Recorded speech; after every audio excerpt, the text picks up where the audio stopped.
try to get this to come in a little closer. It probably won't come in a little closer, but I just wanted to show you this one. Surveillance video catches the wild moments of smash and grab robberies using a car to bust in. Two sporting goods stores were broken into within just an hour apart on Wednesday. The suspects appeared to go straight for the gun department, but to no success. The cases remain locked. So far, no arrests have been made. And there's this.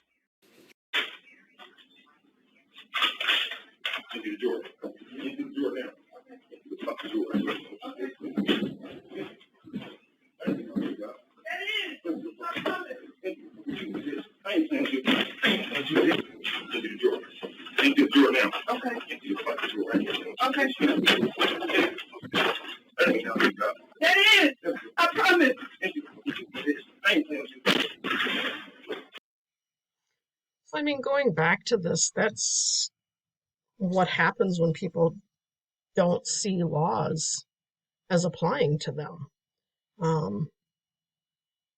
If we lived in a society where everyone respected each other's space, we wouldn't need any of this. But that's not society that we live in. So what we're going to do is we're just going to start looking at what is the purpose of law? What is it? What is it good for? So the top of this law, or the top of this slide, is going to stay the same. So when we look at law, the purpose of law is to control behavior. Okay. So people who say laws are only there to manipulate what I can and cannot do, they're absolutely correct. That is the purpose of law, is to control behavior. But why do we need to control behavior? And this is the answer right here, is to protect. Okay. So we're going to go through 4 different areas where the law protects, and we're going to look at a number of examples. And so as I go through these, I'm going to ask that you write some of these examples down. So let's start with the first one, if this would work. All right. So the first one is that the government controls behavior so that everyone is protected individually. So I'm protected from you and vice versa, but also the law protects me, oddly, from me. So let's take a look at some examples. So some of the areas where we've seen laws created to protect individuals is when we look at sexual assault. As tough of a topic as this is, I'm thankful that these laws exist because they protect me from somebody else thinking they can control my body in some way or abuse me in some way. We take for granted, I think, that this one exists. But like I said, when we look at why do we have laws, we have to go back and look at what society would look like without them. And so one video I've shown in the past is a trailer from The Purge, where no laws exist for, 12 hours, 24 hours, I don't know.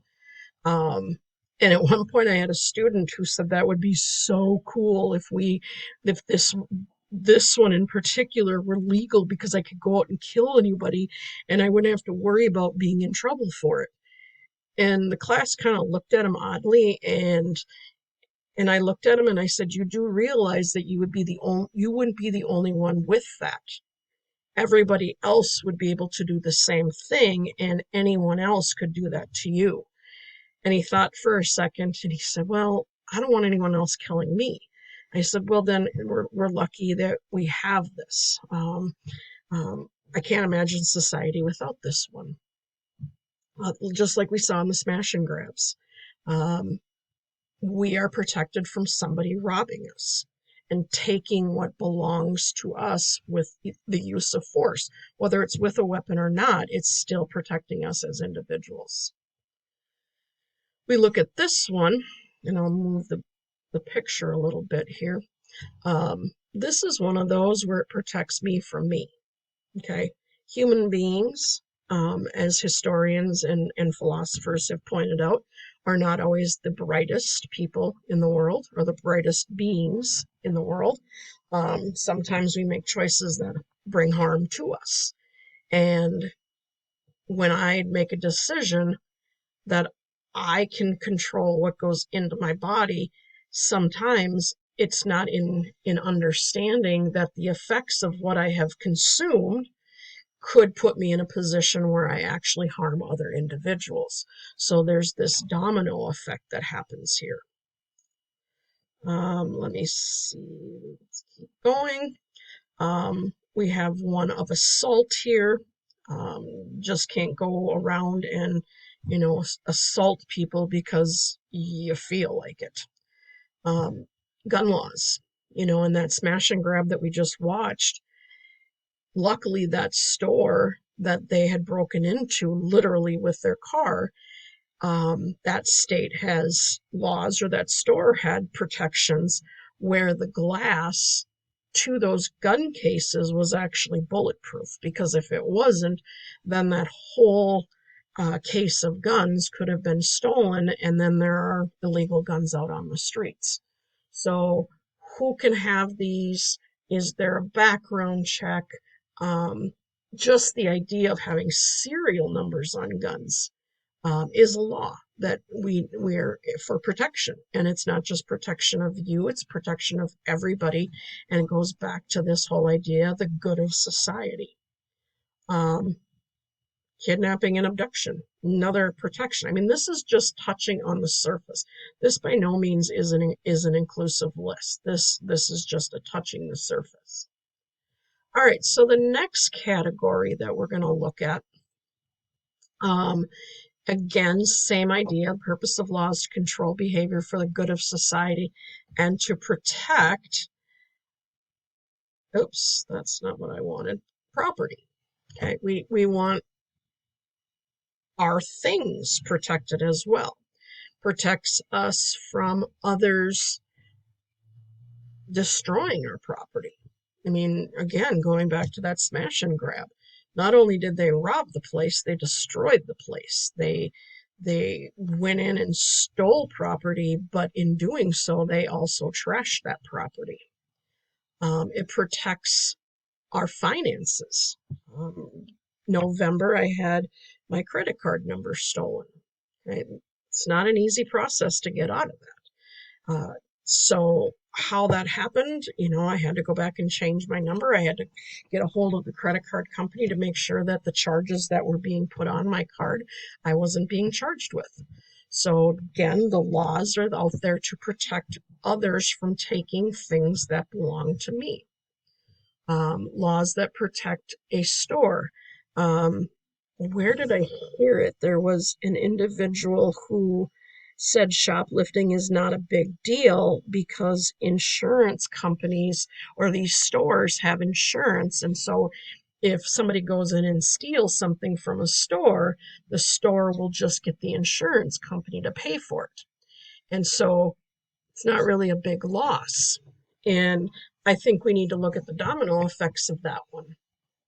When people are shoplifting from stores, correct, it's likely that they'll take a loss on that. And yes, some stores probably have some pretty big insurances on their goods that they sell, but not all stores can tap into an insurance to pay for things that are stolen. And so when things get stolen and the company starts losing money, there's a couple of things they can do. One is they can close. And so any employees that happen to be working there are out jobs.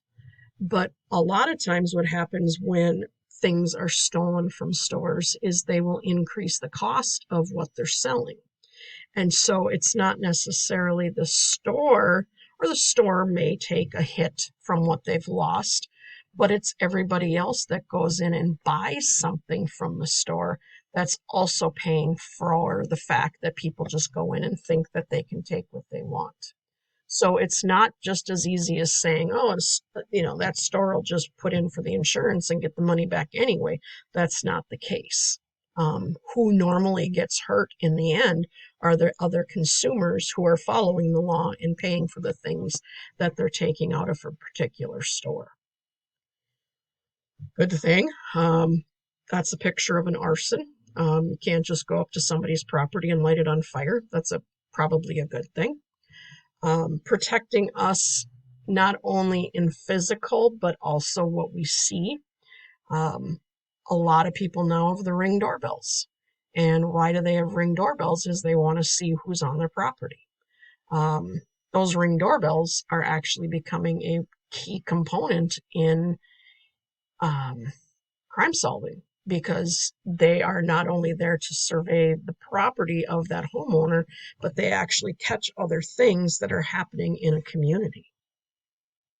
You can't just decide you're going to go into somebody's property. So again, not all inclusive, but it gives us an idea of areas where the law is there to protect us, and without it, everything we own is up for grabs, in some cases quite literally. All right, the third category is laws.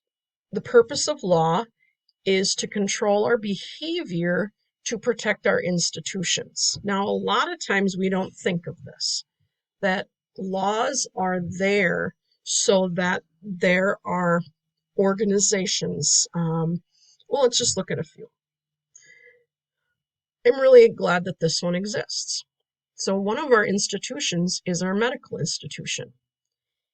And we have laws out there that protect our medical privacy.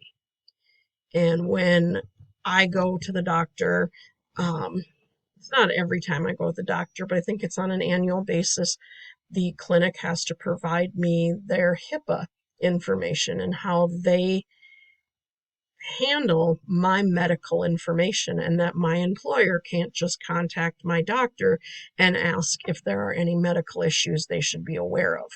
So again, without that, it's one of those deals where if I said an employer is looking into somebody's medical background without their permission, many people would go, well, that's not fair, or they can't do that. You're correct. They can't, because the law stops them. Education. If the laws didn't exist in our society around education, I'm not certain what would happen to society as a whole.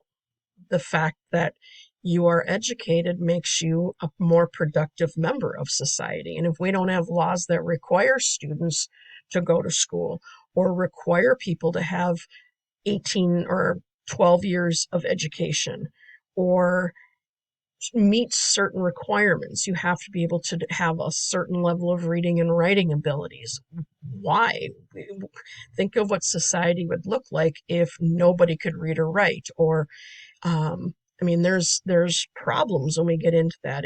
If there's a group of people that have educated, could they abuse those that are not educated? And our society and our government says we don't want that. We want everybody to be on an even level. So when we're on people, on our students, that you need a high school diploma that gives you the equality and the basis that our government expects of our society.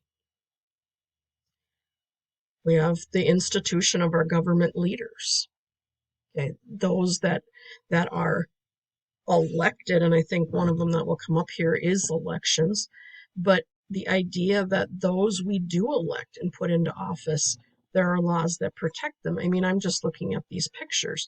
We have a law that says you can't threaten the life of the president, and for good reason. It just amazes me. I'm going to actually see if I can find a video here for 1 second, because I want to show one of the current events that's happening around this issue. Okay, so the video that I'm going to show you is the Secretary of State from Maine. Over the holiday, she was a victim of swatting. And we kind of talked about swatting before. the idea that people are calling in anonymous threats, where they say there's a group of people that are going to go to this house and they're going to try to kill this person. Um, and so I'm going to see if this works here for just 1 second. Now, some people will look at this and say, okay, so what's the background to this? Maine just recently made a decision that Donald Trump will not be on the ballot for the Maine primary elections that are starting here in a couple of months. This is not for the November election. This is a whole different process of the election proceedings. But they have decided in Maine that Donald Trump was part of an insurrection back on January 6, 2021, and therefore, due to the 14th Amendment, he is disqualified from being on the primary ballot. And as the Secretary of State in that state, she oversees elections. And so she's being targeted as having made that decision by herself. And so this is her response to a swatting incident that took place to her personally after this decision was made in Maine. If you disagree with a law that delegates this authority to the Secretary of State, there's a process in the legislature to change the law. But to target me, my family, and the people around me, including the people that work with me, with these abusive and threatening communications, with swatting, it's wrong, it's dangerous, and it needs to stop.